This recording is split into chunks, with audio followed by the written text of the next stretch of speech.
عارفين احنا ليه على طول بنقول عليهم خنازير وقردة؟ بما فيها سفارة الخنازير والقردة. اشمعنى الحيوانات دول بالذات؟ ليه مش حمير وتران مثلا؟ انا اقول لك ليه. الناس دول في يوم من الايام ربنا سخطهم خنازير وقردة، والكلام ده حقيقي ومذكور في القرآن. ربنا مخصص يوم في الاسبوع للمسلمين والمسيحيين واليهود يبقى يوم العبادة، يوم بركة يعني في الاسلام عندنا بيكون يوم الجمعة، عند المسيحيين اعتقد يوم الحد، وعند اليهود كان يوم السبت، وهو ده اسمهم في القرآن الكريم اصحاب السبت. ربنا حل لهم الشغل والتجاره كل ايام الاسبوع ما عدا يوم السبت، وكانت اكبر تجارتهم ساعتها كانت تجاره السمك، عشان القريه اللي كانوا عايشين فيها كانت في البحر الاحمر، وربنا كان عايز يختبر ايمانهم بيه. هل الشغل والفلوس اعظم بالنسبه لكم من العباده ولا لا؟ فكان بيخلي السمك يوم السبت يقرب بشكل كبير جدا من الشاطئ، لدرجه انك لو نزلت ايدك في الميه تمسك السمكه بايدك، على عكس في بقيه ايام الاسبوع كانوا بيدخلوا في البحر مسافات كبيره جدا عشان يعرفوا يصطادوا. وذكرها ربنا في سوره الاعراف وقال: اذ تاتيهم حيتانهم يوم سبتهم شرعا. وهنا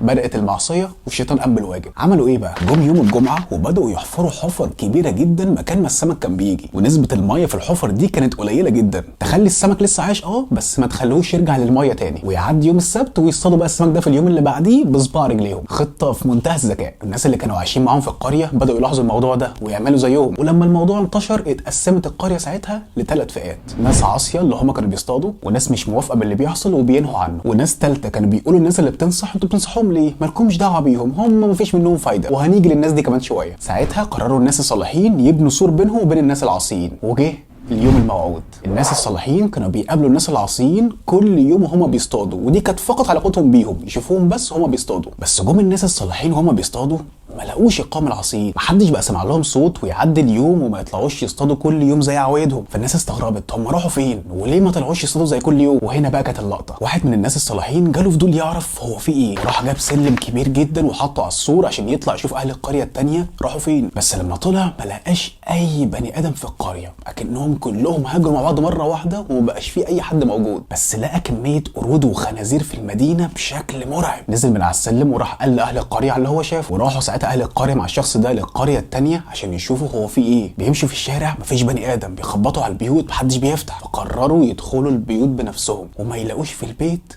غير خنازير وقردة. هي الناس راحت فين؟ وايه القرود دي كلها؟ وتصرفات القرود دي كانت غريبه تكاد تشبه تصرفات البشر. وساعتها عرفوا اهل المدينه ان هم دول اصحاب السبت، وان ده عذاب ربنا عليهم وسخطهم خنازير وقردة. وكان القرد بيقدر يتعرف على قرايبه من الناس اللي واقفه، بس قرايبه ما كانوش عارفينهم من بعض. وكانت القرود بتقرب لقرايبها وبتعيط بشكل غريب، فالناس تقول لهم: احنا مش قلنا لكم ان انتوا كده بتحاربوا الله وبتتحدوه؟ مش احنا قلنا لكم ما تعملوش كده؟ ودي كانت اخره ونهايه اللي بيعصى الله وبيتحداه. ايه العبره اللي ممكن نستفاد منها من قصه زي دي؟ حاجتين مهمين. اولا ان ربنا قال في القران: فلما نسوا ما ذكروا به انجينا الذين ينهون عن السوء واخذنا الذين ظلموا بعذاب بئيس بما كانوا يفسقون. هل ربنا ما كانش قادر يقول انجينا الصالحين؟ لا كان قادر، بس اختص وقال الذين ينهون عن السوء. يعني لما تشوف قدامك حاجه غلط قول انها غلط، وانصح اللي قدامك بانه يبعد عنها. ما تقولش بقى انا مالي ما يخصنيش، دع الخلق للخالق. لا،